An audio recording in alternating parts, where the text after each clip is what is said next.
Prezidentimiz 2 yıl murda kimele uşul günü 5 oktyabrda kimele el bolbosu. Dal uşul günü 5 oktyabrda el jiyilip türmede kamalıp жатқан жеринен alıp çıkıp adam kılıp adamdın dagı uşul 6 milyon 7 milyon eldin en aldın adamı kılıp başına götürüp prezident kılıp koysa eldin betine bir kılçayıp karap koyboy baş ийкеп koyboy мындайча айтканда кимсиң деп койбой элге бир кайрылып кылчайып карап койбой кетип калды. Айткан сөзү ушул болду элге, ичкерге киргендерге. Биз ошол жерлерди беребиз деди.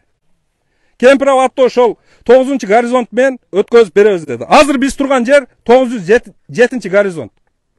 907. Ушундан 7 метр ылдыйда азыр көрсөттү Адыл аке. Ошол 900-горизонт. Эгер ошол сызык менен 900-горизонттон бул жерлерди Өзбекстанга берген болсок, мол биз турган жерде дагы эртең эч ким тура албайт. Себеби бул жер нейтралдуу зонага айланат. Өзүнөн өзү. Бул эл аралык стандартта бар. Ошон үчүн биз жерлерибизди бербейбиз. Эгер талаш болсо дагы буга чейин талаш болуп келген жер болсо дагы мейли эле.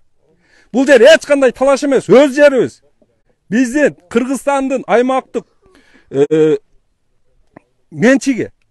Неге өз жерибизди бүгүн эч кандай талаш болбогон жерден берип атабыз?